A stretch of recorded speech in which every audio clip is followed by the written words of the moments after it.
With packaging as diverse and innovative as the sweet treats it houses, 2024 sees brands accelerate their environmental, visual, and technological know-how. Global confectionery launches are up, growing at 2% over the past 5 years to September 2023, according to researcher Innova Market Insights.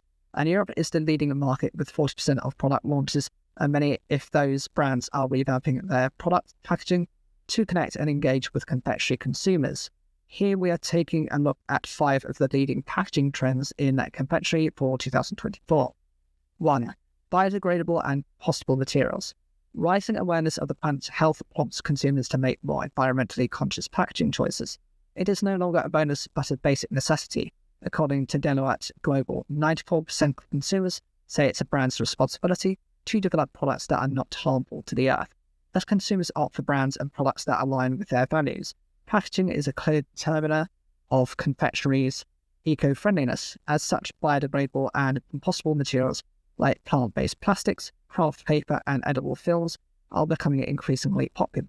Bio-based claims on confectionery packaging increased by 114% between October 2018 and September 2023. For example, when Loving Earth released its Turkish rose-infused cashew milk chocolate to the Australian market in January 2024. Its bio-based wrapper packaging was recyclable, made from 97% post-consumer recycled materials, PCR fibre, and printed with vegetable inks. Most confectionery launches, 63%, are however packaged in plastic. According to Innova's Global Insights, recycling is the leading claim on the confectionery product launches, yet despite plastic's widespread presence, plastic-free packaging claims have the fastest growth, and bio-based material use shows favourable interest to signalling the potential end to plastic confectionery packaging. Confectionery brands also opt for a mix of paper and plastic in their packaging. Pez launched its Paw Patrol candies and dispenser product to the Brazilian market in a paper wrapper held in a plastic paper blister made from 80% recycled PET, releasing its candy in expanded polystyrene EPS plastic packaging in Indonesia. Cadbury Australia, meanwhile, reduced its Easter egg collection's plastic content and wastage by removing excess cardboard. Another Australian name, Allen's, updated its lolly range by reducing its packaging plastic content. Similarly, after 18 months in development, Cox & Co. produced flow-wrapped chocolate packaging, creating a 100% paper flow-wrapped chocolate bar to replace its compostable plastic packaging. In China, Mars launched its Snickers bar in December 2023, featuring individual packaging made from a mono-PP material with a concept of designed for recycling. In January 2024, Mojave Mallows launched its organic marshmallow product in the US, packaged in PCR bags and presented in a paper standing pouch. British Sport also released its white lemon chocolate product in Germany in a plastic flat pouch with green dot certification and recyclable packaging. In May 2024, sustainable packaging developer Polpat announced its collaboration with Danish confectionery brand Lakrids to develop eco-friendly packaging alternatives. Sustainable film producer Charter Next Generation has launched a new line of recycle-ready cavitated polyethylene PE films for flow wrap and confectionery applications. SSA Group also announced the launch of its new compostable packaging candy program in Q2 2024. Its gummy varieties will no longer be packaged in single-use plastic, but feature industrial compostable material which biodegrades into organic biomass. 2. Smart technology ramps up personalization. The age of personalization is here, infiltrating the premium and gift-giving confectionery segments. Tech-led packaging emerges with personalization and customization to see a new era of interactive and engaging confectionery experiences emerge in store and online. Augmented reality, AR, and QR code integration enables sweet shoppers to use their smartphones to learn about brands, products, ingredients, sourcing, and production methods. The advancing tech also allows consumers to access promotions, interactive games, immersive brand stories, and exclusive content. Sensors and microchips are prevalent today, turning static containers into smart packaging. Consumers can access real-time information about brand values and product quality, providing transparency and generating credibility and trust. With digital printing technology, confectionery brands can create personalized packaging designs and labels with names, unique and targeted messages or images. Brands are also launching co-creation initiatives to enable consumers to engage in the design process and customize colors, patterns, and images of packaging. Mars Wrigley continues to develop personalized packaging solutions, allowing US consumers to customize their M&Ms by putting their designs and messages on packaging. Managing and monitoring the product packaging throughout the supply chain is increasingly important. Manufacturers can, for example, utilize smart labels to observe temperature and humidity levels to ensure products remain at optimal conditions during transport and storage. Confectionery leader Mondelez International launched a pilot program in Brazil using near-field communication (NFC) technology to trial smart packaging solutions for its chocolate bars. 3. Design dichotomy: bold versus minimal designs. Bright, bold, and vibrant packaging appeals to many consumers, conveying the treat-yourself mentality and permissible indulgence trait. Minimal, clean, and simple designs resonate too, communicating elegance and authenticity as part of brands' stories. Chocolate and truffle collections from Le Chocolat de France use rainbow colours and different colour choices for variant products. For Choco Loco's packaging designer Rosat Bishalti strive to infuse vibrancy and joy through playful design choice. Simple designs are becoming increasingly popular among brands as they meet consumers' desire for transparency, clean visuals, and a break from information overload. Confectionery brands opt for clean lines, muted colour palettes, and high-quality finishes to communicate premiumization. Nestle Candy has released new packaging for its flagship chocolate brand, Nancy Adams, marrying its traditional roots with contemporary elements. The Grocers voting team recognised Lindt Choco Wafer Milk Chocolate and Hazelnut, celebrating its premium packaging. 4. Flexible to maximise convenience. Functional packaging is big in 2024, with consumers calling for ease and simplicity via on-the-go, resealable, and shareable confectionery products. Open bag launches are currently the fastest growing packaging type for confectionery, increasing by a third since 2018. Innova's research states DM Bio launched its chocolate-covered nut mixture in Poland in January 2024, packaged in an open bag with a closing clip. Sweetwell aims to promote functionality with its resealable pouch, ensuring product freshness and convenience in compact sizes. Flat pouches are currently the most used confectionery packaging type, with launches increasing by 21% since 2018, according to Innova. Launched in Turkey in January 2024, Haribo Fantasia comes in a plastic flat pouch. Fraser also released its mini remix chocolate sweets in Finland in January 2024 in a plastic flat pouch. Stand-up pouches and cart boxes with convenient openings and single serving sizes are in high demand. Love Cocoa's truffle products are packaged in cylindrical boxes. Standing pouch launches alone have risen by 31% since 2018. M&M's new US product, chocolate candies, comes in a resealable plastic standing pouch. Goodaram launched its ginger coconut bites in Australia in January 2024, housed in a resealable plastic standing pouch. Valley Carabao, which describes itself as the heart and engine of the chocolate industry, has claimed notable advances in sustainable cacao farming and deforestation prevention in Côte d'Ivoire and Ghana. In its latest Cacao and Forest Initiative FI Progress report, the group revealed how its on-the-ground teams, alongside partners, mapped numerous farms, enhancing traceability and environmental management. We provided extensive technical support to farmers, and more than 1.5 million multi-purpose shade trees were distributed in Ghana and Côte d'Ivoire, and over 1 million cacao seedlings in Ghana to improve crop yields and foster agroforestry. Our focused efforts on community engagement and women's empowerment reinforced our commitment to environmentally sustainable production and strong community support. In 2017, the governments of Côte d'Ivoire and Ghana and the world's leading cacao and chocolate companies, representing 85% of global cacao usage, joined together to end deforestation and restore forest areas in Côte d'Ivoire and Ghana. Deforestation of tropical rainforests is a significant issue in Côte d'Ivoire and Ghana, producing nearly two-thirds of the world's cacao supply. Côte d'Ivoire and Ghana respectively lost 26% and 9.3% of their primary forests between 2002 and 2020, with a significant proportion of deforestation attributable to cacao farming expansion. Collective action to end cacao-related deforestation was needed. Valley Carabao was one of the leading signatories to drive the Cacao and Forest Initiative CFI Frameworks for Action, which define the core commitments, verifiable actions, and time-bound targets required for a deforestation-free and forest-positive cacao supply chain. It led to the 2017 UN Climate Change Conference, COP23, where the government of Côte d'Ivoire and Ghana, together with other leading chocolate and cacao companies, signed the Cacao and Forest Initiative CFI frameworks for action, defining the core commitments and time-bound targets required for a deforestation-free and forest-positive cacao supply chain. We envisage a cacao industry that is thriving and sustainable, where farmers prosper, communities are empowered, and the environment is protected, said Nicholas Runard, VP ESG, Sustainability and Traceability. After completing the collaboration's first phase, Barry Glover published a new action plan in May 2022 that sets its target for 2023 to 2025. The group's CFI 2.0 action plan has been developed in alignment with the national plans of Ghana and Côte d'Ivoire and lists its activities. These actions receive technical and financial support from our customers and partners to fulfill our CFI commitment and contribute to our Forever Chocolate goals.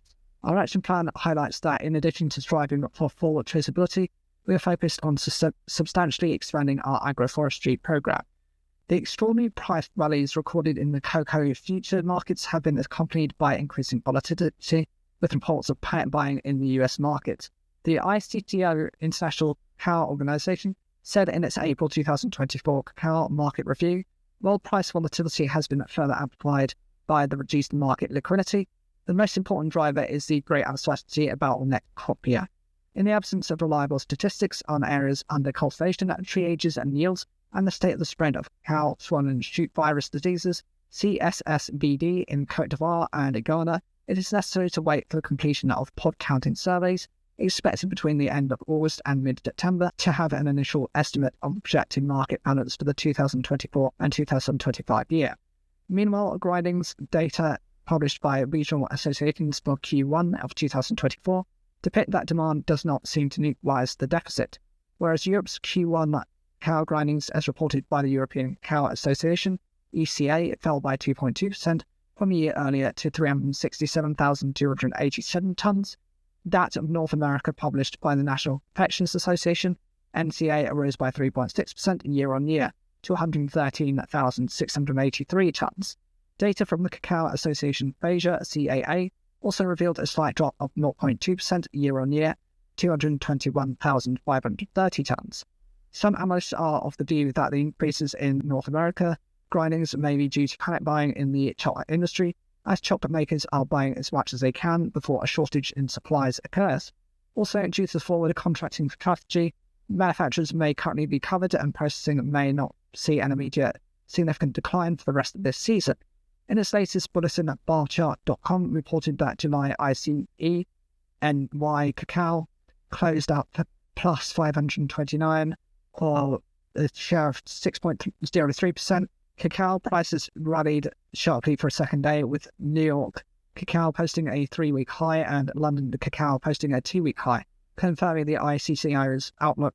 It said inadequate rain in West Africa is causing an uncertain position for cacao production in the region and it's boosting prices. Investment analyst Rick Asplund said cacao prices saw an extraordinary rally earlier this year to an all-time high on the 19th of April due to supply concerns.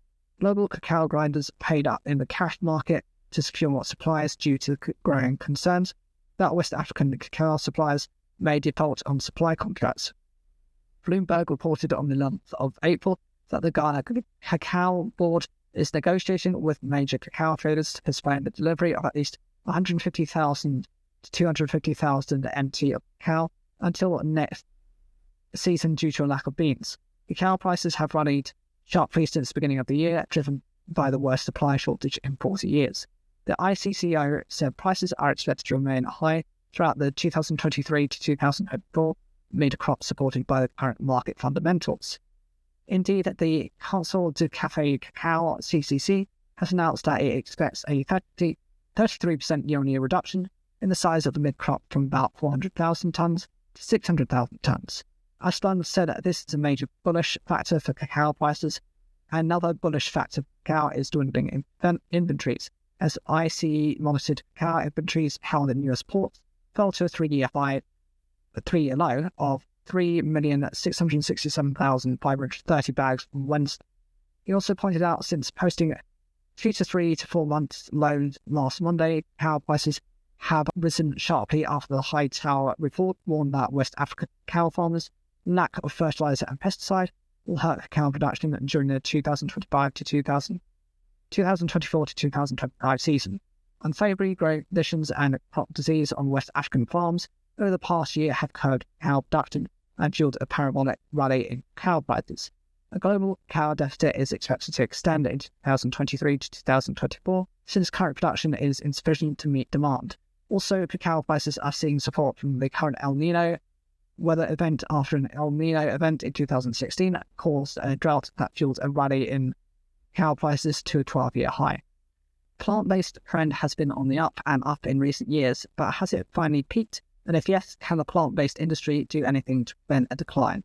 The plant-based trend has been unstoppable in recent years, with everyone from F1 racing legend Lewis Hamilton to former US President Bill Clinton extolling its virtues. And it's not just people in the public eye choosing the animal-free lifestyle. Many millions of consumers across the globe have made the switch in recent years, leading to January being rebranded as Veganuary in honor of the food-based movement. In fact, figures from data intelligence platform Statistica, which looked at 18 of the 27 EU member states, found that an estimated 6.62 million people now identify as vegan. However, recent chatter from certain corners of the food industry has suggested that the plant-based trend is stalling and it could even be on decline. But is it true? Has the plant-based trend peaked?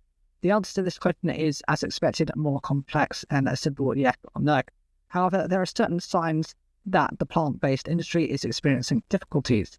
In January 2024, Food Navigator reported that merger and acquisition activity in 2023 had identified the first signs that the upward trajectory of the plant-based trend was slowing.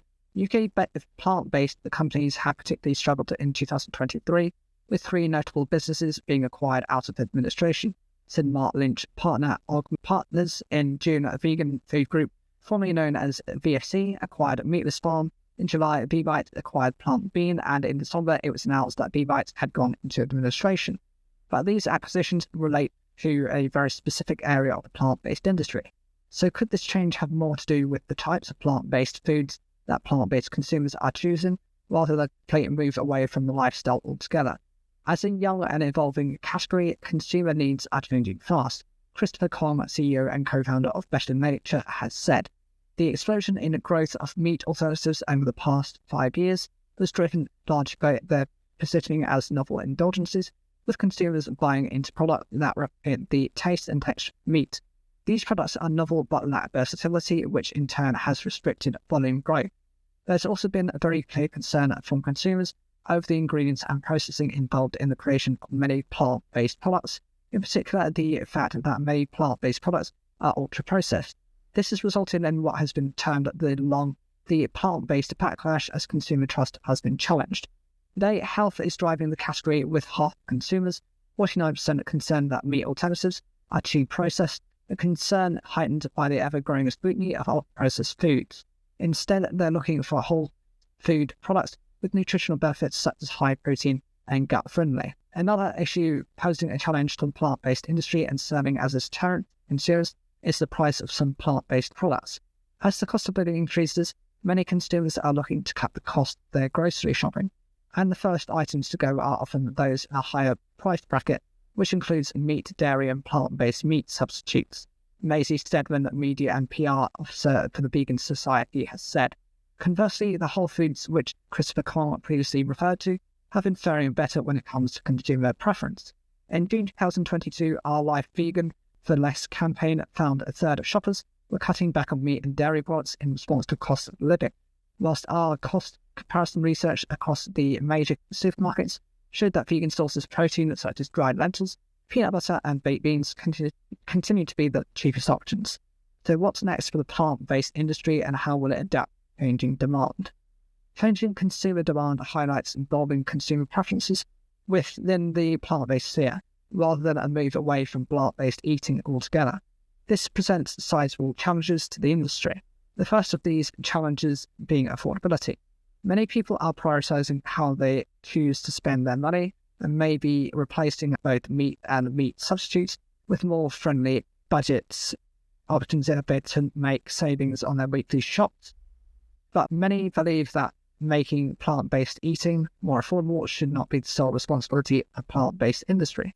The Vegan Society urges all policymakers and political parties to support and manage a just transition to a more sustainable plant-based food system so that we can meet climate targets and the good of all people, our planet and animals.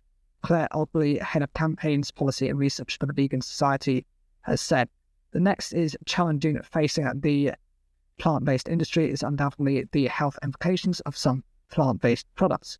Ultra-processing is by far one of the biggest challenges we face as an industry today. However, where there's a challenge, there's also an opportunity. As an industry, we're going back to our roots, focusing on natural, minimally processed whole foods that consumers can trust. Old-school production methods such as tempeh fermentation are being explored, delivering on nutrition, taste and texture. We're also seeing new ingredients such as oyster mushroom stems and potato starch that deliver better texture in a more natural way.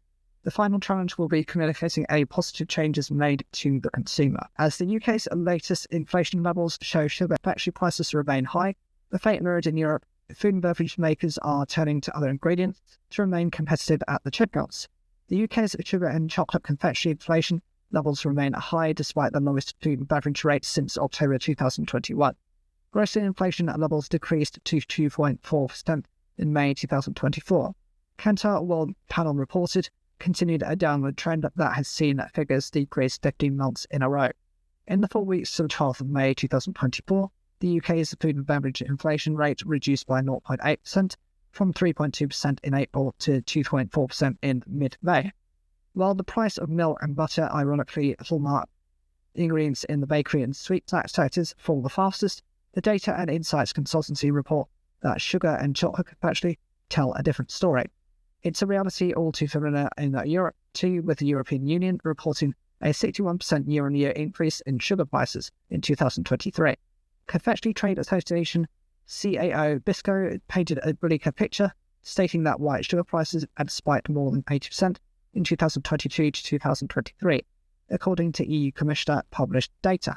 Detailing the ongoing price evidence as sugar's supply, CAO Bisco called for urgent political action. It continued to say that sugar users are suffering from the European sugar market situation and losing competitiveness day by day.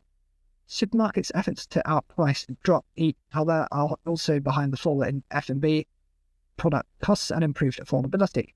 Yet this pricing strategy bypasses the sugar and confectionery segments, as confectionery costs reflect the hampered agricultural landscape. While reduced inflation may give cause to celebrate lower prices for F&B, this is not the case for sugar and confectionery, as price pressures remain. A run of poor harvest seasons and the ongoing cost of living crisis means volatility and instability are ever present for the industry. With high sugar and confectionery prices continuing to stretch shoppers' budgets, this lack of affordability risks deeper disruption to consumer buying habits and retail sales. Chocolate specifically has faced higher inflation due to cacao crop shortages in West Africa. There have been three poor harvests in a row in Ivory Coast and Ghana as a result of bad weather and crop disease, and that's led to skyrocketing prices for both cacao mass and cacao butter. Dana Ozana, application manager, team leads confectionery and industrial bakery and ingredient supplier Palsgard, has said the knock-on effect of this bad weather and crop disease, which has caused multiple deficient harvest, is that chocolate inflation has remained high even as levels have fallen in other food and beverage categories. Cacao butter has always been the most important and also the most expensive ingredient in chocolate, confirms Ozana, yet with increasing prices, its position in confectionery may now start to change. Here are the alternatives. 1. Alternative ingredients. With it may make way for cacao alternatives to emerge to avoid the impact on businesses' bottom line and consumers' shopping budgets. Now the price has increased exponentially and even the smallest saving has become very important. Cacao brands have already seen that one-way businesses are navigating cacao price increases are through the big ingredient swaps, with a host of startup tapping into the innovative cacao alternative space. High prices have also prompted cacao alternative production amongst traditional ingredient suppliers. Manufacturers are looking up for ways to cut down the amount they need to use in their formulations, but to do that, they need to replace its functional properties, such as Palgard's confectionery and bakery. Another ingredient supplier, Kerry Group, is also developing cost-effective cacao alternatives it claims don't compromise on taste or quality. These include natural flavourings, and cacao and chocolate extracts, the supplier has said. With cacao price increases a core driver of change, producers may also latch onto consumers' ever-increasing calls for sustainable and health-conscious products, promote cacao alternatives to mass chocolate audiences. Another way to manage the impact of confectionery inflation is to add ingredients rather than replace them. Chocolate manufacturers are also bolstering their traditional cacao-based formulations with more components, not fewer. Second form is added ingredients. As cacao butter plays an important role in creating a novel rheology with the right flow properties, it's easier to create high-quality products with a nice, smooth texture. Rheology refers to a food product's flow, consistency, or texture under specially applied conditions. Food scientists explore how foodstuffs behave to understand how food materials structure and interact. They will pay attention to whether the foodstuffs under these forces alter or retain characteristics. Denmark-based emulsifier and stabilizer company Palsgaard believes adding emulsifiers to a formulation can offer an effective solution to maintain its properties while keeping costs down. Emulsifiers can be used to cut down on cacao butter while maintaining normal rheology. The brand has launched sunflower-based and chocolate-based emulsifier products, stating that they can reduce cacao butter by up to 4%, depending on the recipe, without any loss of quality. The total savings will depend on the cost of cacao butter at the time, company's production volumes, and the amount of fat in the chocolate. Depending on the confectionery product, emulsifiers may provide considerable cost savings that reflect in store on supermarket shelves and in consumers' pockets. In high-fat applications like wafer coatings, there's a lot of fat, so there's scope for big reductions in cacao butter. While some segments will be better than others, producers going after big volume numbers may be able to maximize savings in solid chocolate. Potential reductions are likely to be much lower, but the savings can still be significant, particularly for manufacturers with high sales volumes. Despite inflation levels lowering in the wider food and beverage industry, those in sugar and confectionery show no signs of slowing. Let alone soaring, in what will be worse news for farmers, manufacturers, retailers, and chocolate consumers. Whatnot says the indications are that this is likely to be an issue for chocolate manufacturers over the long term. In March 2024, the Agriculture and Horticultural Development Board reported that annual inflation on sugar confectionery was up 14.2%, while chocolate saw a climb of 9.2%. Food product markets still have a legacy of the last 2 years of inflation, with them noticeably above 2019 levels. Jack Watts, head of economic strategy at HDB, said, "Recent months of wet weather will have a differing impact depending on how easily substitutes can be imported, the state of the global market, and consumer sensitivity to higher prices." While the UK's grocery price inflation remains 0.8%, higher than the 10-year average of 1.6% between 2012 and 2021, before prices started to increase. The broader F&B inflation rate is beginning to return to what Kantar's Fraser McEvitt, head of retail and consumer insight, calls lower normal levels.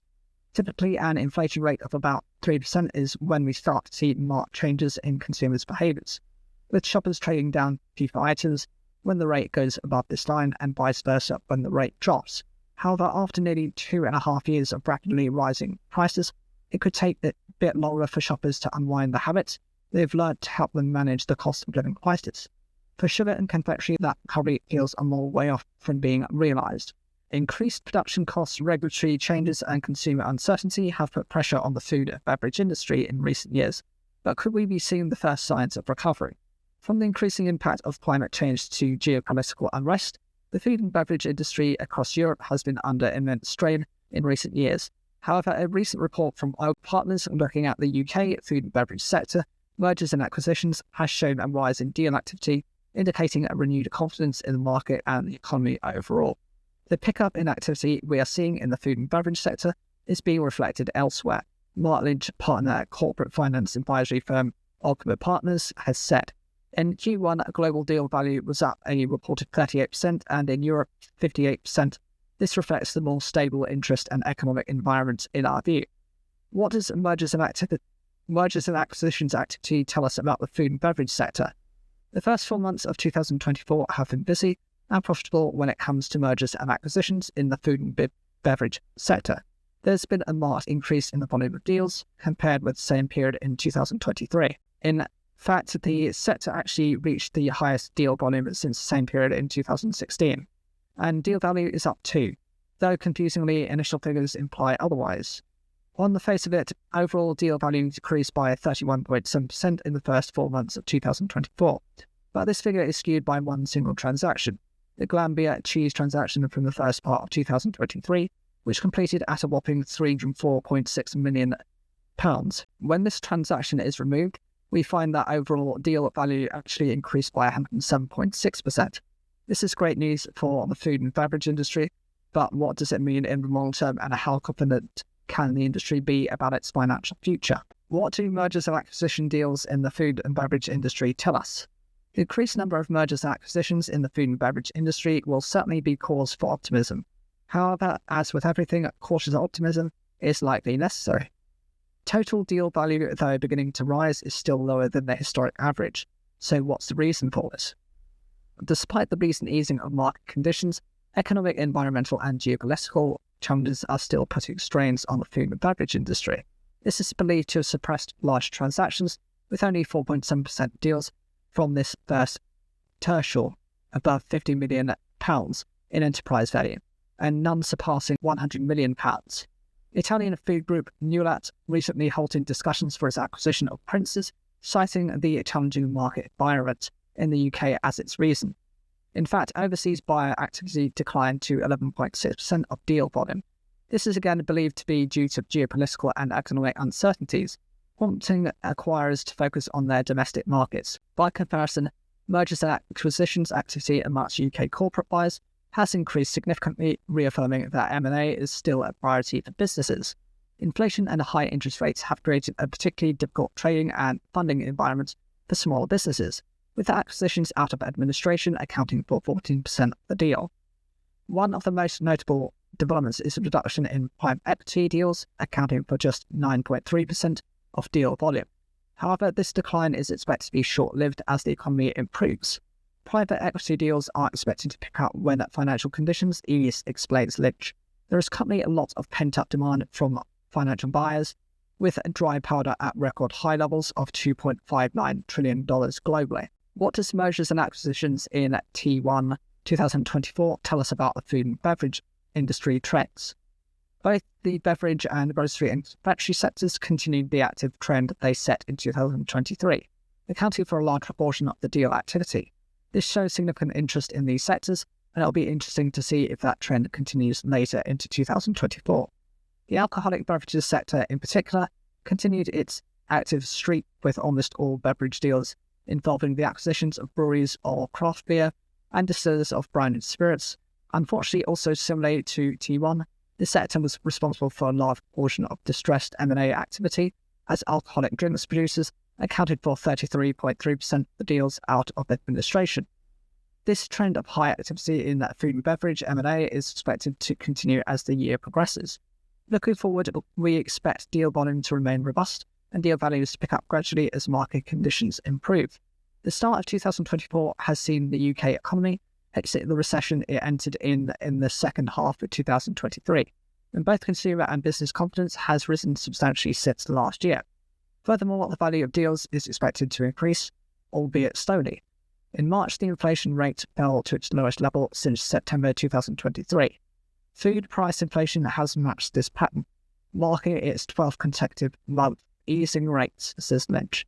The BOE has kept interest rates steady at 5.25% since September 2023, with anticipated rate cuts in the latter half of 2024. The combination of these factors creates a positive outlook for M&A activity in the UK food and beverages sector. However, it might take some time for deals values to pick up again to their pre-pandemic levels. However, acquisitions made by overseas buyers may take longer to return. Global conflicts, supply chain issues, and worldwide elections taking place this year will continue to create geopolitical and economic uncertainty. Amid soaring prices and deforestation regulations, chocolate manufacturers may well be tempted to turn their back on the cow. What alternatives are on offer? It's not a good time to be a chocolate manufacturer. For one, recording breaking cacao prices continue to plague the sector. Not so long ago, cacao was fetching an eye-watering $10,660 or €10,039 per metric ton. And that's not all. Cacao is also on the European Union's hit list of deforestation risk commodities, as a significant driver of forest loss in primary producing countries Cote d'Ivoire and Ghana. Along with soy, beef, palm oil, wood, coffee and rubber, cacao will soon come under the European Deforestation Regulations, EUDR, when it's enforced in December this year. Since the new law affects all companies importing cacao into the bloc, all major European chocolate makers will be impacted. Deforestation aside, other irresponsible practices hang heavy on the sector. Forced labour has long been associated with cacao production, contributing to even lower sustainability credentials. Amid soaring prices, deforestation regulations and unsustainable practices, chocolate makers may well be tempted to give cacao alternatives a try. Which cacao-free or tree-free innovations are promising to do everything cacao can and more? We round up 6 startups rethinking cacao with sustainability in mind. Planet A Foods taps out oats and sunflower seeds. Who would have thought that store-covered ingredients oats and sunflower seeds could be transformed into a cacao-free chocolate? In Germany, brother-sister duo Dr. Maximilian and Sarah Molquat are doing just that, with the aim of easing pressures on cacao supply chains. Their startup Planet A Foods already has a cacao-free concentrate and butter on the market, which when used together creates cacao-free chocolate. Sold under the Covivia brand, the final product is made with a minimum of 20% oats and sunflower seeds, sustainable plant-based fats, sugar and milk powder, or oat flour for the vegan version. The co-founders describe Covivia as having a delicious aroma and luxurious snack, all with 90% less CO2 emissions than conventional chocolate. We ferment and roast oats in a special way. That's a proprietary technology that my sister Sarah developed. She has developed technology that converts oats into something that tastes like cacao. Planet A Foods is invested in local processing, fermentation and roasting, meaning all it takes place at its own facilities, close to its customers. The startup's Covivia is already on the market in Germany, where shoppers can find it incorporated into biscuits, peanut butter cups, granola products and even packets of Lindt vegan chocolate. Voyage Foods replaces cacao with upcycled grape seeds. On the other side of the pond, Voyage Foods has also been rethinking chocolate with different raw materials in mind. Although the US-based startup doesn't limit itself to the chocolate category, Voyage Foods also makes coffee-free coffee and nut-free spread. It is invested in making cacao and dairy-free milk and semi-sweet chocolate products. The company's cacao-free chocolate uses upcycled grape seeds from post-harvest wine production, which combines with vegetable oil, cane sugar, sunflower protein flour, natural flavours, sunflower lecithin and salt. For example, the company's cacao-free chocolate replaces cacao seeds with upcycled grape seeds from post-harvest wine production that are combined with vegetable oil, cane sugar, sunflower protein flour, natural flavours, sunflower lecithin and salt. It's all very clean label, co-founder and CEO Adam Maxwell has said. These are innocuous ingredients, whole ingredients that people understand, but what is special about Voyage is really the transformation of these low or no value materials. As to Voyage Foods' sustainability credentials according to ESG, Consumption Thermosphera, the company's chocolate alternatives use 99% less blue water, generate 81 to 84% less greenhouse gases, and are associated with 68 to 88% fewer greenhouse gas emissions from land use change. In big news for the startup, agri-food major Cargill recently announced a new commercial partnership with Voyage Foods to produce alternatives to cacao-based products and nut spreads without using cacao, peanuts, or hazelnuts. The best way to solve the human and environmental health challenges through food is to supply the world's food brands and manufacturers with Voyage Foods ingredients. Partnering with Cargill is the perfect way to scale these solutions globally to offer food manufacturers the ability to integrate cacao-free confectionery and spreads produced with no nut or dairy allergens used in the recipe formulation into their portfolios. Nucalco makes cacao-free chocolate from fava beans. Unlike some alternative chocolate innovators who rely on multiple ingredients to recreate cacao, UK-based startup Nucalco is focused on one raw material, and an unlikely one at that. The fava bean, otherwise known as fava or broad bean, is widely cultivated in Europe and the UK. That's attractive to the cocoa since it automatically means it's free from tropical deforestation and significant transport emissions.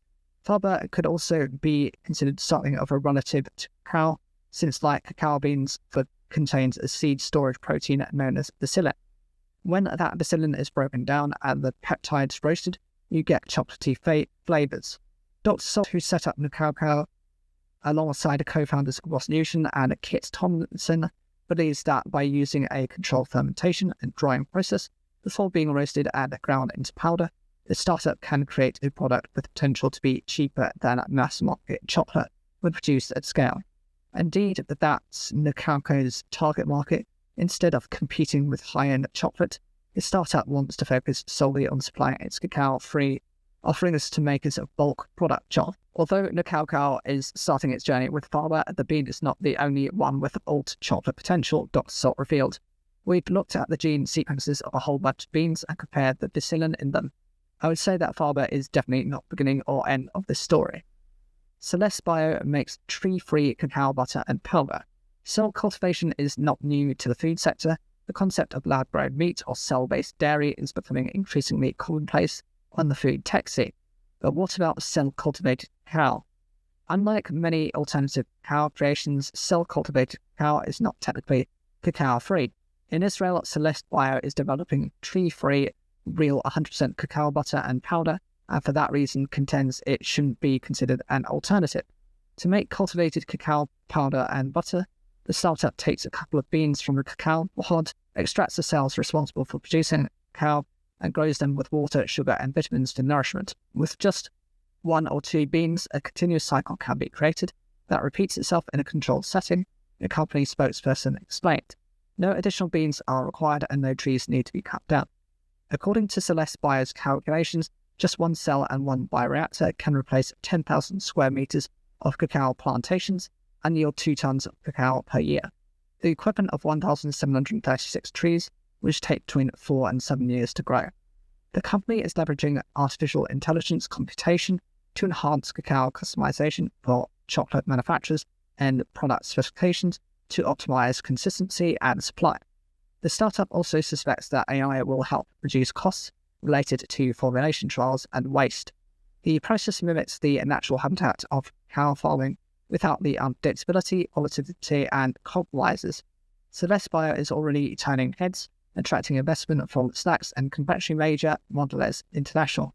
The startup has potential to improve sustainability and reduce the cost of cacao. Richie Gray, global head of Mondelez corporate venture arm Snack Ventures, has said, "We'll continue to monitor and work in the regulatory landscape associated with that one. Foreverland champions forgotten crops and locally sourced ingredients." The Mediterranean is not known for its chocolate production, but southern Italian startup Foreverland is working hard to change this image.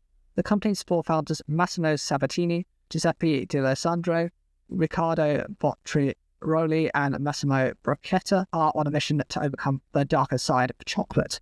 Chocolate is one of the world's most beloved treats, often conceals a darker side to its production, said CTO Bottiroli. Not only is the cacao industry responsible for much deforestation, but is also linked to forced labour. Foreverland is rethinking chocolate with a focus on forgotten crops, upcycled food, and locally sourced ingredients. The startup's cacao-free chocolate products, which it markets under the name Free Cacao, is made from forgotten crop carob, alongside a blend of different grains, sugar, and vegetable fats. We've used a combination of traditional and patented innovative technologies to achieve the taste and texture of chocolate without cacao. Compared to conventional chocolate, it boasts a significantly lower environmental footprint, using 90% less water and being associated with 80% fewer CO2 emissions. Win-Win turns to carob and buy for alt chocolate creations. It was a warm day when they visited Win-Win on a site visit last year. Sun was streaming through the windows of the startup's trendy East End office space, but without any threat of melting its cacao-free innovations, the research and development lab is strategically located in the basement. That's where Win-Win's head of chocolate, John Hogan, has full reign. Founded in 2020 by Arthur and Pat and Dr. Johnny Drain, Win-Win makes cacao-free chocolate alternatives made from barley and carob, but with conventional chocolate making equipment. Once these raw materials are fermented, the processing stage begins. We mix these raw materials with fat and sugar, Hogan explained, surrounded by mixers and chocolate malts. In June last year, the startup was predominantly using Ghanaian shea butter as its fat of choice, but was continuing to experiment with a variety of ingredients. On the day they visited, an algae-based fat was being tested. Once the ingredients are combined, Hogan sets about refining their particles for the best flavour release. The chocolate is then tempered for snap and meltability, co-founder Dr. Drain explained. You want it to melt at body temperature. Concerning taste and flavour, Win-Win is confident it's achieved the archetypal bitterness associated with dark chocolate, as well as fruity acidity. We have red berries, prunes, notes, butterscotch in the long finish and maltiness coming through from the bar. It's a flavour profile that is very similar to that of premium dark chocolate. Lots of acidity, brightness, complexity and bitterness. Earlier this year, Win-Win underwent a subtle name change. Win-Win was previously branded WNWN, standing for Waste Not Want Not. Under this new trade name, the startup sells its cacao-free chocolate alternative in wholesale packs to bakeries, food service operators, and the confectionery sector. The term mythi refers to a sweet confectionery primarily made from ingredients such as flour, milk, sugar, nuts, and ghee. They've long included desire-based flavours, so these are individual bespoke flavours, very region-locked in their sweet range, which appeals to its consumers' appetite for adventurous sweet treats. Spring, a real-life Willy Wonka candy lab, is set to open in Nebraska in June, the brainchild of millennial candy scientist Tessa Porter, who aims to revolutionise confectionery manufacturing. Committed to innovation, Spring evolves sweets and snap blocks alongside sides and consumer demands, ensuring the process is as sweet as the output. Alongside Spring's new 3,700 square foot candy and research and development lab in Omaha, the company will also begin operations in a new flexible contract manufacturing facility in Albion, NE. With June designated a National Candy Month in the United States, both facilities are poised to transform the startup candy industry landscape. Spring's founder, Tessa Porter, is a veteran candy scientist who is revolutionizing candy manufacturing by lowering barriers to new creations with innovative development and manufacturing processes. Porter said she started self-funding at Spring after departing her corporate role to pioneer a new era in candy production. Creating Spring, particularly the new facilities, has been a test of creativity, strategy, and patience. I started playing the idea of Spring around 3 years ago before I left my corporate job with vision to fill the gap that I was witnessing around candy innovation and scalable manufacturing. I wanted to prove that we don't always need to do things the same way just because that is how they always have been done in both candy and business. With a track record of innovation, including leading top candy companies, head of innovation and technology, Porter brings a wealth of experience to Spring, extending beyond candy production, aiming to foster opportunities for women in STEM and advocate for careers in the trades and manufacturing. The term Desai refers to the people and culture of the Indian subcontinent, and more specifically, South and regional. In a confectionery context, it refers to a rich array of revered local ingredients such as jaggery, jamon, cardamom, and saffron that spark a nostalgic reminder of the country's people and places and products. Luca Chocolate, the premium Colombian business chocolate manufacturer, has revealed significant progress towards its 2027 sustainability targets, including increasing income for farmers, social well-being, and deforestation-free cacao. The B Corp certified company's 2022 to 2023 sustainability report reveals it helped 1,125 farming families boost their income by 12% or more, and is making real progress towards its goal of impacting 1,500 farmers by 2027. Luca purchases cacao from 13,000 producers, which accounts for over 20% of the total in Colombia. Its commitment to high price transfer is at the heart of its sustainable and equitable cacao value chain. Outlined in its sustainability report, Luca Chocolate claimed it paid 94% of the New York Stock Exchange free of board FOB price to cacao suppliers in 2022 to 2023. Purchase guarantee. To provide context, this approach sees Luca pay Colombian farmers almost double the price of African cacao. Additionally, Luca offers a purchase guarantee to its producers, ensuring a market for the cacao at any price level throughout the year. The company said it has also made significant advancements in verifying this price transfer to the producer, achieving 100% traceability of cacao at the association and supplier levels. By 2027, the company's goal is to achieve 100% price traceability of all cacao used for export at the farmer level. Julia Ocampo, Luca Chocolate's VP of Cacao Sourcing and Sustainability, said, "At Luca, we don't just aim to positively impact cacao producers, we involve their families and wider communities too. We are utterly convinced that the transformation towards sustainable well-being is done by involving communities in their own development through education, entrepreneurship, and environmental awareness." Colombian chocolate ecosystem. Founded in 1906, Luca set out to transform the Colombian chocolate ecosystem to bring benefits to all. Today, this aim is carried forward through the principle of creating shared value, CSV. To further increase and diversify farmer incomes, Luca's The Chocolate Dream initiative helps farmers to improve their productivity, diversify the business, and support wider communities by, for example, upskilling entrepreneurial skills. Beyond farmer income, the company said this year's report demonstrates how Luca strengthens social well-being in Colombia's cacao-producing regions. This is delivered through collaborative projects on education and entrepreneurship via the Chocolate Dream, with a particular focus on motivating young people and women to explore a career in the chocolate industry. Luca's CEO Camilo Romero said, "The past serves as a foundation for building an ever more sustainable future. While we celebrate our achievements, we remain committed to continuous improvement, striking it to do better for our communities, our planet, and future generations." New research into the vegan chocolate market reveals that the sector is poised to gain even wider popularity with conscious consumers, thanks to major brands embracing the plant-based wave.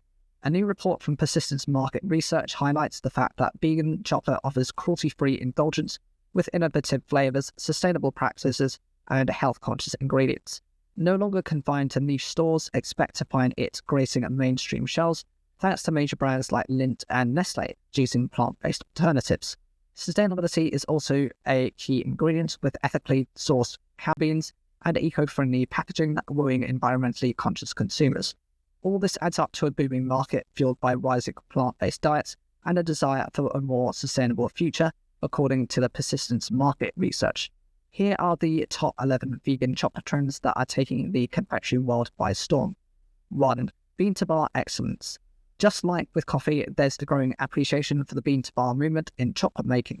Craft chocolatiers are sourcing high-quality cacao beans and meticulously crafting chocolate from scratch, resulting in rich, complex flavors and textures. 2. Single-origin sensations. Similar to wine, chocolate enthusiasts are seeking out single-origin bars to experience the unique terroir and flavor profiles of cacao beans from specific regions around the world. Ecuador to Madagascar. Each origin tells a distinct chocolate story. 3. Innovative flavors. Gone are the days when vegan chocolate was limited to plain dark bars. Today you can find an array of innovative flavors from salted caramel to chili-infused chocolate, offering a delightful twist on traditional favorites. 4. Health-conscious choices. Many consumers are opting for vegan chocolate not only for ethical reasons, but also for health benefits. Brands are responding by offering sugar-free, low-carb, and even superfood-infused chocolate options to cater to health-conscious consumers. 5. Dairy-free milk chocolate. Thanks to advancement in dairy alternatives, vegan milk chocolate has never been creamier or more delicious. Almond, oat, coconut, and rice milk are just a few of the plant-based alternatives used to create smooth, indulgent milk chocolate bars. 6. Artisanal truffles. Who can resist the melt-in-your-mouth goodness of a chocolate truffle? Artisanal chocolatiers are pushing the boundaries of vegan truffle making, experimenting with unique fillings like coconut cream, matcha ganache, and fruit compotes. 7. Cacao nib snacking. Cacao nibs, the crunchy bits of roasted cacao beans, are gaining popularity as a nutritious and versatile snack. Sprinkle them on smoothie bowls, oatmeal, or salads for a boost of antioxidants and chocolatey flavour. 8. CBD-infused chocolate. Cannabidiol CBD has made its way into various consumables, including chocolates. CBD-infused chocolate offers a relaxing treat that's perfect for unwinding after a long day, without the psychoactive effects of THC. 9. Sustainability sourcing. Conscious consumers are increasingly concerned about the environmental and social impact of their food choices. Many chocolate brands are prioritizing sustainable and ethically sourced ingredients, ensuring fair wages for farmers and environmentally friendly farming practices. 10. DIY chocolate making. With the rise of at-home cooking and baking during the pandemic, more people are trying their hand making chocolate from scratch. From simple chocolate bar to elaborate bonbons, DIY chocolate making allows for creativity and customization. 11. Vegan chocolate pairings. Chocolate is no longer just a standalone treat, it's also a versatile ingredient for pairings. Explore the world of vegan chocolate pairings with wine, whiskey, craft beer, cheese, fruit, nuts, and more for a sensory experience like no other. Mars Wrigley has announced its senior executives will attend the 2024 Sweets and Snacks Expo to discuss shopper insights to help customers win at checkout and sample the newest innovations from its iconic brands. During the event, which opens on Tuesday the 14th of May and runs until Wednesday the 16th of May at the Indianapolis Convention Center, Mars will also highlight its evolving treats and snacks portfolio. Mars continues to evolve to meet consumer preferences and expectations to create more moments of everyday happiness, said Tim Lavelle, President of Sales at Mars Wrigley, North America. From the latest innovations to category-leading insights, Mars Wrigley understands how consumers shop the snacking category. Launched at Sweets and Snacks Expo in 2022, the Mars Transaction Zone team will be back at the expo to build on their industry-leading insights to reimagine impulse shopping. As shopper behavior and checkout technologies continue to evolve, retailers must reinvent the transaction zone to solve front-end challenges. Mars Wrigley said the transaction zone team is ready to partner with retailers to formulate a holistic transaction zone plan that's optimized for shoppers, operational needs, and sales growth objectives. Mike Peddy, Director of Retail Design Transformation at Mars Wrigley, will host a discussion on Transform Your Transaction Zone, how to identify the right front-end solution for your needs. Chocolate Cordillera, Colombia's largest premium and sustainable chocolate ingredient supplier, is making its Sweet and Snacks Expo debut and it celebrates with a brand refresh of its website. Representatives from the Medellin-based company will be available to share insights about the company's higher purpose cacao sustainability program, which enables communities to achieve sustainable pathways for growth and prosperity. It will also be an opportunity to check out the latest innovations in premium Latin American chocolate. Godiva. Luxury Belgian chocolate brand Godiva will also make its presence felt in Indy, coming on the back of a recent announcement of the blending of the brand into the Pladis portfolio, securing a greater expertise, scale, and resource across all categories. Carlos Canals, Managing Director of the Americas, Pladis, said he'll be sharing some great early wins and brand updates, including the latest news on Godiva, Flips, and Turtles. Among the exciting updates is the upcoming launch of a limited edition special Godiva gift box collection. This collection was created in celebration of the brand's Belgian roots and features 15 confections never before offered in the US. And Canals said he also plans to have samples on hand for visitors to the Pladis booth to enjoy. Nassau Candy, a leading specialty and private label confections manufacturer, is also making the most of the expo, with another launch in Indianapolis, this time of new jawbreaker varieties.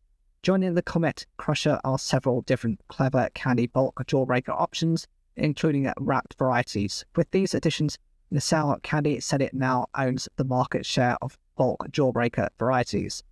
Choxo, the low-sugar organic indulgence chocolate maker, will be situated in the specialty market, where it will highlight new creations, including its dark chocolate lemon prep cups. The rich 72% dark chocolate shell is filled with a creamy lemon-infused white chocolate center for a unique and refreshing indulgence that's perfect for the season. And new with only 4 grams of sugar per piece, and continuing to roll out this summer. Quad Redzo. It's a software platform specifically for the manufacturing industry and its frontline workers. The company informs this publication that the majority of its clients are food and beverage manufacturers, including Taffytown and others. Located in the supplier showcase, representatives will discuss how important it is to recognize the frontline manufacturing workers of the snacking and sweets industry to retain, attract, and empower. The company is set to make a major announcement. Organizers at the National Confectioners Association, NCA, said they are preparing to welcome more than 975 vendors and 16,000 attendees to Indianapolis, the new home of the annual Sweets and Snacks Expo for the next couple of years. Writing in local media, John Downs, NCA President and CEO, said the event creates a vibrant, shared space to foster deeper connections among manufacturers, suppliers, and retail partners, and features education sessions led by the industry's foremost experts and thought leaders. Bloomer Chocolate Company, the largest cacao processor and ingredient chocolate supplier in North America, has announced it is extending its partnership with sugar reduction company Incredo. The stronger alliance will also see a push into Canada for Bloomer's Discovery product line, empowered by the award-winning sugar-based sugar reduction solution Incredo Sugar, which includes chocolate-flavored chips and coatings. The Chicago-headquartered company said this line of chocolate ingredients is free from high-intensity sweeteners and sugar alcohols. Since its initial launch in 2022, Bloomer's Discovery product line of reduced sugar chocolate has been successfully adopted by numerous brands in the confectionery, bakery, and frozen novelty categories. Both an acceptance of the Discovery product line validates Mintel's GNPD data that low and reduced sugar claims have seen impressive growth at CAGR 31% since 2019. Bloomer's chocolate scientists developed various solutions to meet the nutritional targets and flavour demands of low and reduced sugar applications. We noticed that a 2 to 4 gram of sugar per serving is a sweet spot for many low sugar brands, said Scott Felg, Vice President of Sales and Marketing at Bloomer Chocolate Company. It's noteworthy mentioning that some of the Discovery products could help our customers get that target without using any high-intensity sweetener or sugar alcohols. NCSA names John Brooks Jr. 2024 Kettle Awards recipient. The Kettle Awards are an annual recognition for a deserving individual working within the US confectionery manufacturing industry. During his acceptance speech, Brooks said, "I'm joined here tonight with a very nice contingent of the A and B crew, and I want to take this moment to explain why you're here. Now, you might think that you're here because you're supporting me and you're supporting the company, and yes, that's true, but there's something else. We talk about teamwork and being interconnected and being interdependent. We talk about no one gets their job done unless we all get our job done. And you think I could be effective in what I do without all of you by my side? No way. So you're here because you're just as much a recipient of this award as I am. So thank you for being here." Brooks serves as president of Adams & Brooks, Inc., leading the executive and operational activities and reporting to company chairman and 2010 Kettle Awards recipient John Brooks Sr. With more than 30 years working in various roles at Adams Brooks, his career journey began at the company gaining experience through part-time jobs during the high school and college until he joined Adams Brooks full-time in 1997 after earning his Bachelor of Arts in English from Vanderbilt University and his MBA from University of Southern California. "We are thrilled to present John Brooks Jr. with this Kettle Awards recognition," said Joseph Melville, NCSA chairman and owner of Melville Candy Co. With more than 3 decades of commitment to the confectionery industry, John has made great strides for Adams and Brooks. We are also proud to celebrate the achievements of Greg Power and Mark A. Tarner, who have demonstrated outstanding dedication to the confectionery industry. The Kettle Awards were established in 1946 by industry publisher Don Gusso. Each year, the nominees are selected by the Kettle Awards Committee for their dedication to the confectionery industry, superior achievement in sales and marketing, education and personnel training, energy and environmental contributions, quality advancement, production and plant improvement, and research and product development.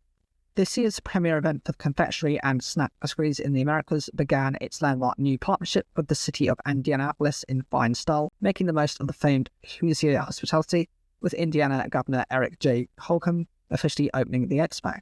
This fantastic partnership between the Sweets and Snacks Expo, the city of Indianapolis, and the state of Indiana is so appreciated and represents a delicious future in the years ahead, said Holcomb at a press conference. The expo is expected to draw 16,000 attendees to the Indiana Convention Center, which will house 1,000 exhibitors across over 250,000 square feet of show floor. Center of the Sweets and Snacks universe. For Indianapolis, it's easy to see how Sweets and Snacks Expo is at the center of the Sweets and Snacks universe, and conventionally fills a gap in the city's exhibition schedule ahead of the Indy 500 later in the month.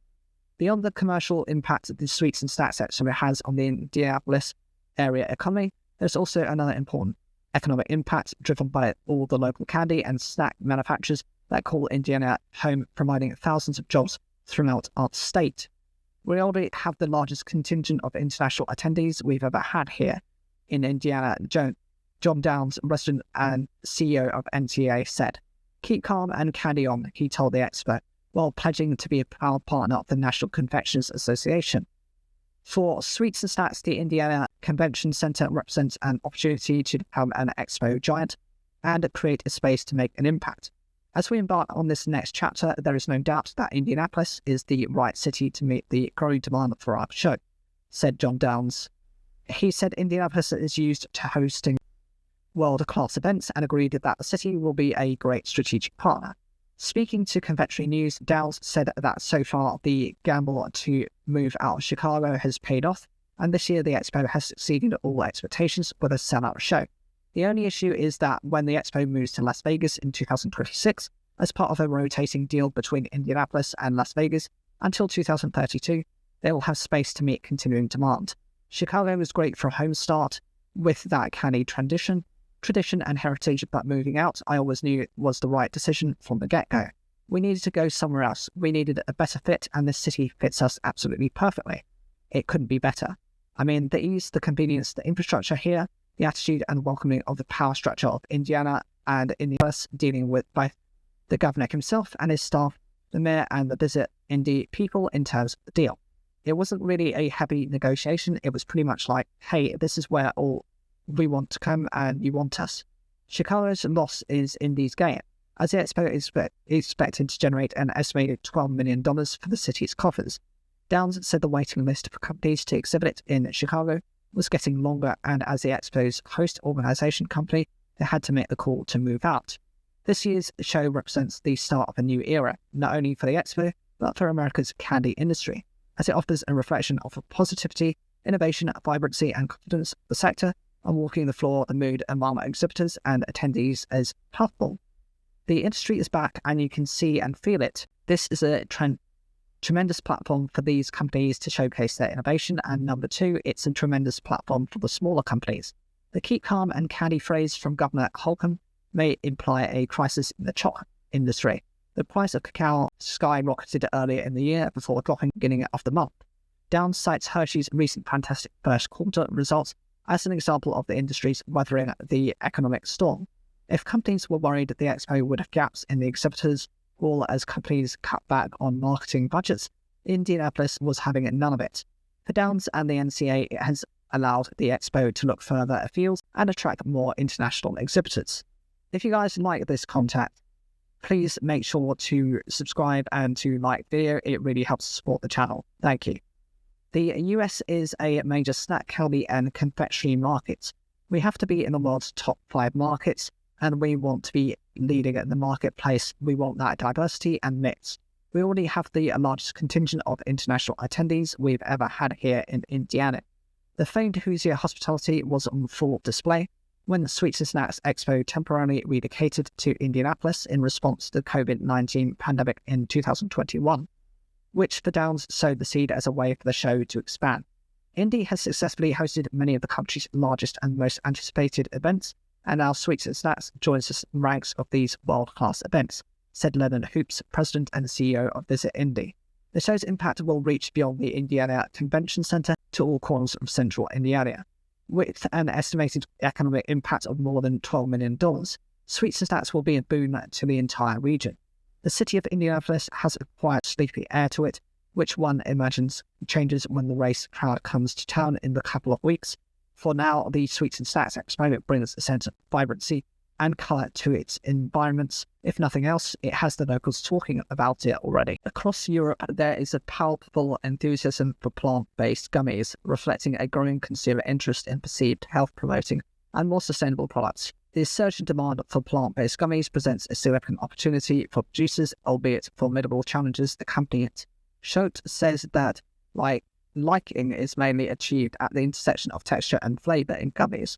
While gelatine performs well as a texture, it isn't always the texture of choice. From 2018 to 2023, we've witnessed a 4% decline in new launches with gelatin based on Innova's market data. Certain subcategories such as jellies and gums have seen a steeper decline in recent years. Texture preferences.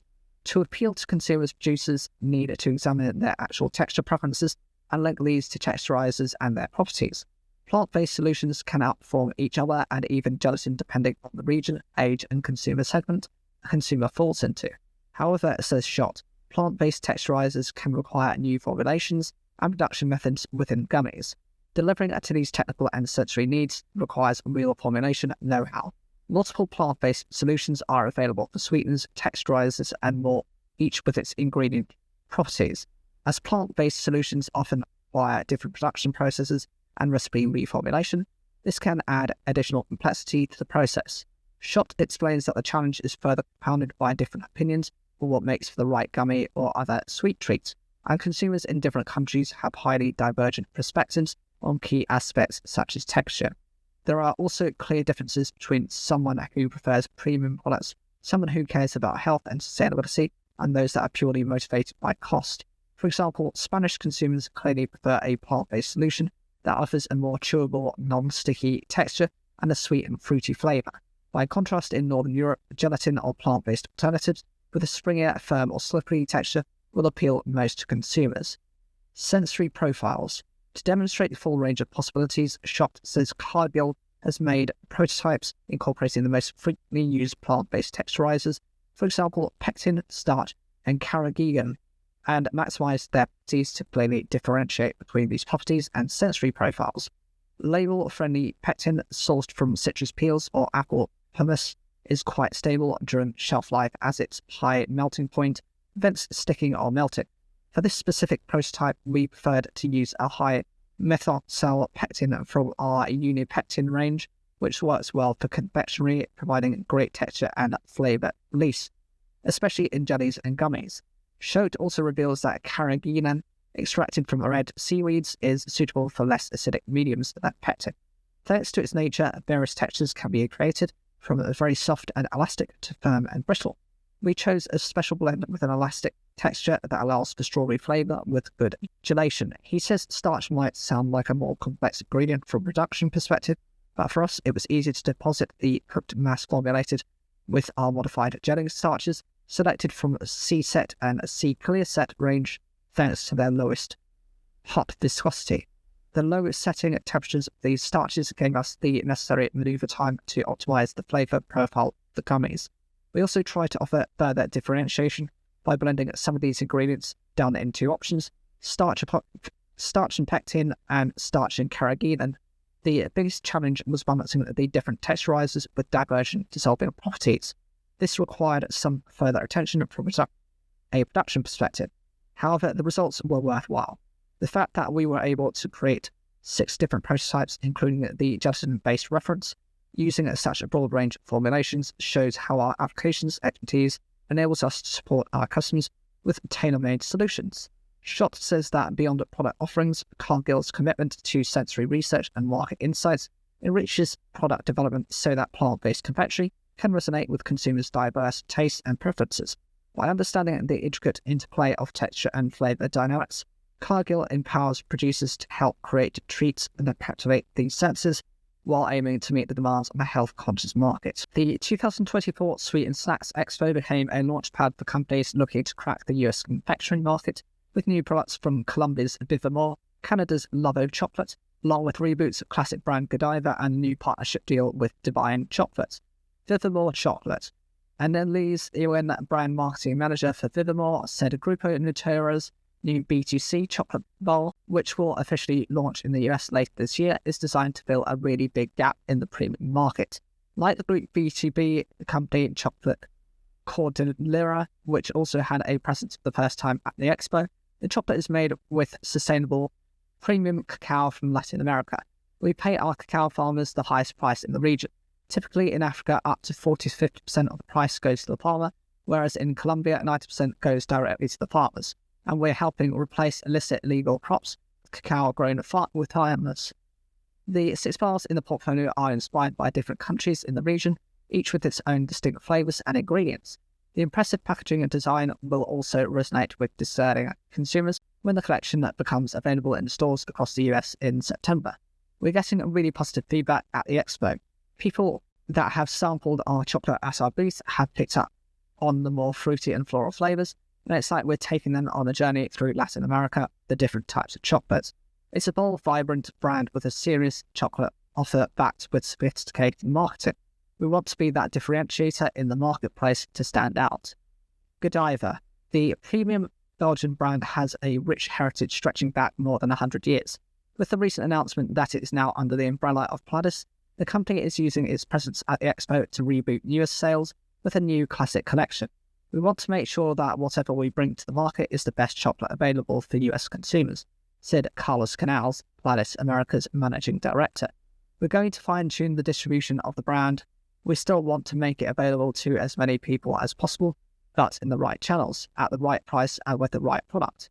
So we've taken a little step back to make sure that we build a distribution in the right way so that whatever is present is in the right place with the right product at the right price. Canals and his team went back to Godiva's roots and locked themselves in a room at the Belgian factory with marketing and research and development members, and in 5 hours came up with the genesis of the new heritage collection. With the classic Art Deco packaging design, the chocolate is also produced the old-fashioned way, to recreate the purest kind of chocolate with fewer ingredients but more flavour. Godiva has a style and rich history, which we hope to tell with this collection. Some have been made available in Europe, but all the chocolates are new for the US, said Canals. We brought it to the show and selectively showed it to a couple of premium customers, and they're very excited. Lovo Chocolate. Lovo Vegan Chocolate launched in 2023 to fill a gap in the market for dairy-free milk chocolate. Sales manager Kate Comprez said it was difficult to achieve a good consistency with plant-based milk and chocolate, which is why the Canadian company sourced its chocolate from Switzerland. I think that sometimes people are scared to try oat milk chocolate because they think it won't taste creamy or chocolatey enough. But that's exactly why we went to Switzerland. The Swiss created chocolate, so if anyone's going to get it right, it will be there, and they did. Compress said there had been a huge interest in Lovo at the expo, and consumers can expect to see more of the brand in gourmet stores across the US. Divine Chocolate. Fairtrade farmer cooperative owned Divine Chocolate has been around for more than 25 years, but is increasing its footprint in the US, especially with a new partnership with Euro-American brands launched at this year's expo. The partnership means that at events like this, you become part of the game and you meet with their sales customers. We work together and I'm able to utilize their internal resources also, said Troy Paley, Divine Chocolate's North America General Manager. The brand awareness is certainly growing in the States. Since COVID, consumers are becoming more conscious of how they spend their money. It's been a benefit to Divine because of what the brand represents regarding farmer ownership, and the brand is moving in the right direction regarding what consumers are seeking and looking for. Purdy said Divine also used the opportunity at Sweets and Snacks to refresh product lines, including the crispy thins in dark and chopped milk chocolate with new packaging designs. Speaking on the final day of the expo, Carly Schultes, Director of Public Affairs and Communications at Organizers, the National Confectioners Association, said this has been such a successful and record-breaking show with 1,000 exhibitors and 16,000 attendees and over 250,000 square feet of the show floor. We are so grateful to be welcomed back to Indianapolis with such incredible hospitality. Finnish food group Vasa is experimenting with side streams to make confectionery production more sustainable. Upcycling is having a moment, and why shouldn't it? The practice of valorizing side streams to make new ingredients for industry both cuts food waste and improves product sustainability profiles. In Finland, Vasa is testing the water with a limited edition confectionery made with upcycled ingredients. While on sale, the company is asking for consumer feedback to help make improvements where necessary. The oat choco toffee hearts sold under Vasa's Taste the Future line are made with two upcycled components, one a side stream of oat milk production and the other from confectionery production. The chocolate hearts are filled with Akara toffee. Traditionally, Akara refers to a side stream from soy milk production, but Vasa is using the term to describe its oat drink counterpart.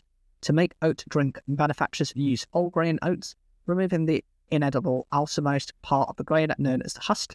Oat Akara is made from insoluble parts of the grain, making it rich in protein and fibre. If not upcycled, oat Akara usually goes into biogas production or animal feed. In Vasa's oat choco toffee hearts, 0.7% of the toffee is made from oat Akara. As to what function the ingredient serves in confectionery production, the Akara brings fullness to the taste, which is traditionally obtained from milk, a Vasa spokesperson told the publication.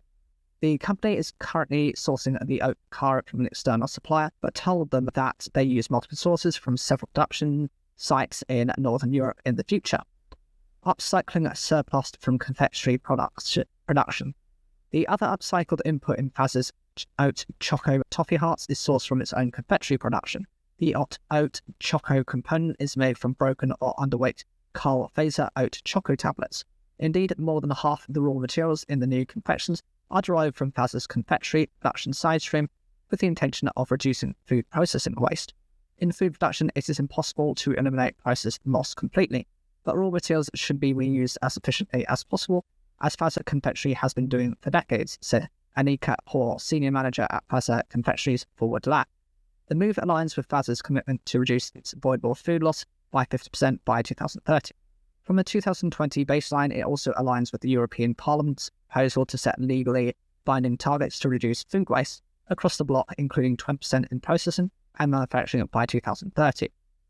Fazza's commitment to sustainability is a key catalyst for our creative research and development advancements. The chocolate hearts may sound like a classic, but the ingredients we use are new into the game.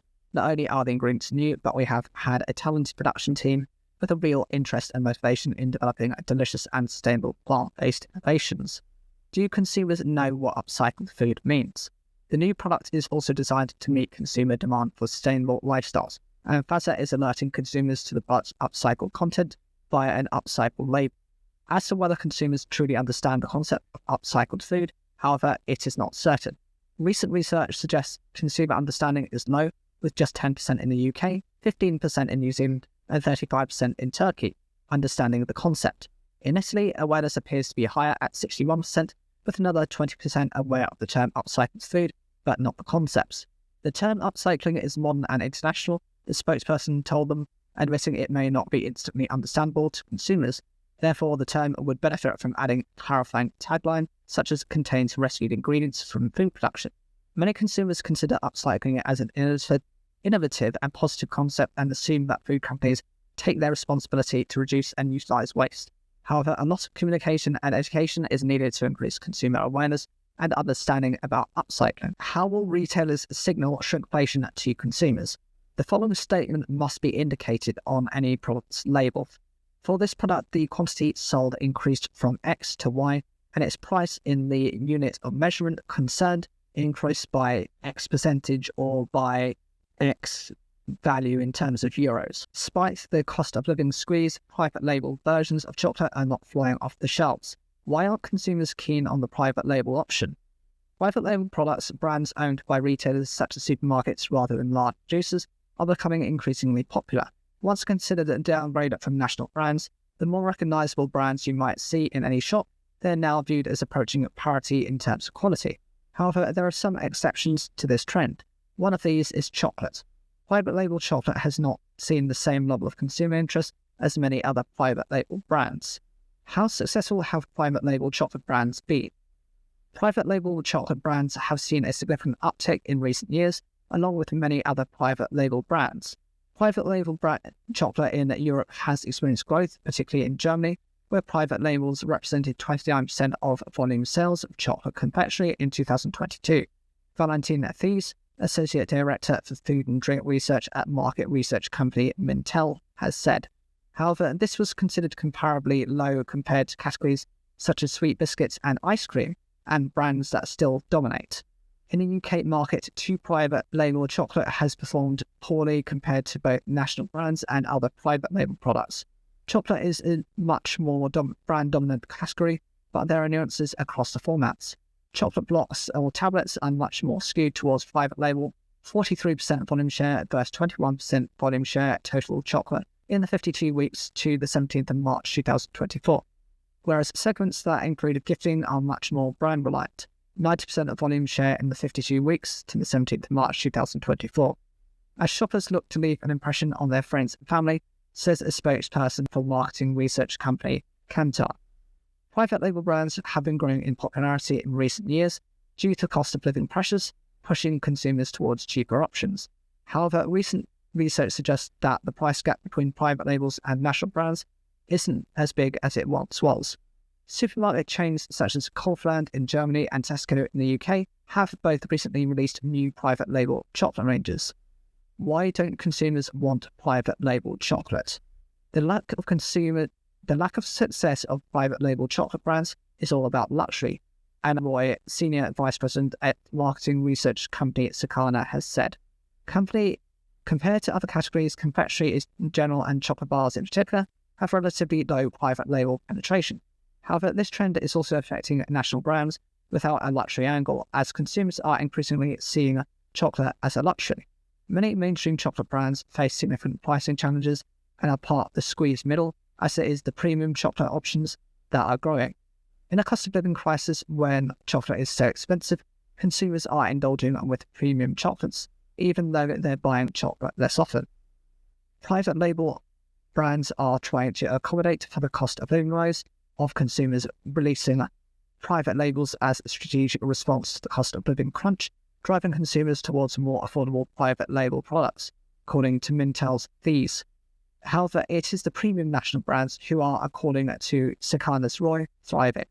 The premium chocolate brands from Lindt and Ferrero Rocher and other Italian and UK challengers are delivering low-sugar, organic, exciting flavours, traditional recipes, all the kinds of innovations that you would ordinarily find from the big global brands, who are now having to play catch-up. Kantar's spokesperson agreed. Chocolate is seen as a treat category, so shoppers are willing to pay more for the brand they know, especially when gifting. It is not so much about rejecting private label, especially as in some chocolate formats, private label is performing well, but more about shoppers prioritising their spending on an indulgent category. The price of cacao has increased by around 400% in a year. Reportedly recently, Mintech's Steve Wateridge suggested that if industry passed on cost to consumers, if demands decrease and production responds well, prices could fall more quickly. However, he does not believe that they will fall back to 2023 levels. Barry Callebaut's CEO Peter Field suggested recently that he does not believe prices will continue to rise as quickly as they once had. With cost of living pressures still paramount, chocolate is being pushed further and further into the luxury category. As commodity prices of cacao and coffee and other ingredients, such as palm oil, rise, all manufacturers are having to pay higher prices, not only for ingredients, but to manage inventories to ensure ongoing availability, and it's very likely that you will see further price increases put throughout the summer. The increase in sugar and cacao prices, as well as the continued cost of living prices, mean that we may see a change in the reliance on private labels. With the chocolate category, currently shoppers are using other methods within chocolate to make ends meet, such as smaller basket sizes. The lack of success in private label chocolate does not mean that consumers are not open to consuming them. Some consumers, particularly those in Germany, are open to try private label chocolate in the right circumstances. In terms of consumer attitudes on food in general, 41% of Germans would choose an own label product over a branded one if it tastes better, and own label launches can stand out by focusing more on flavours and textures. This suggests that while private label chocolate is popular among consumers seeking value, taste remains a crucial factor in their choices. Haribo and Lidl unite once more. Are the two leaders, one in the global sweet space and one in the budget supermarket arena, back for good? One is a confectionery powerhouse hailed as a sweet brand for kids and grown-ups. The other is a celebrated budget supermarket loved for its middle aisle. With values based on fun and accessibility, Haribo and Lidl's collaboration could be classed as a no-brainer. Yet before their recent recoupling, Haribo was delisted from Lidl's stores and replaced with a private label alternative brand, Sweet Corner, which remains on the retail giant's chocolate and sweets website session. Now, though, Haribo is making a comeback. Lidl has resolved a year-long dispute and can now sell Haribo sweets again. Following a 12-month delisting and the presence of a replacement sweet brand, Lidl reintroduced Haribo products back into its stores. We're pleased that our much-loved Haribo products are already back or will be back shortly on the shelves of Lidl in most markets across the world, meaning that fans in different countries will be able to find their favourite treats in more stores. Even for a confectionery giant like Haribo, the delisting and subsequent re-entry into Lidl is a significant business move. With all our retail partners, we work hard to make sure our sweets meet the high standards of quality and value for money that our customers expect. Fruit gum manufacturer Haribo stopped supplying the discount at Lidl Global in April 2023 due to a dispute over conditions. However, both companies have now resolved their differences and reached an agreement. According to a Lidl spokesperson, the presence of the retailer's own brand Sweet Corner and the delisting of Haribo benefited the supermarket, enabling it to balance sales, as reported in the German trade magazine The Betzmittel Zeitung. However, market research data revealed that Lidl's confectionery sales growth over the 12 months leading up to February 2024 was more than 2 percentage points behind the overall market growth. Although Lidl tried to make up for the absence of the confectionery brand by promoting its own Sweet Corner label, it wasn't sufficient.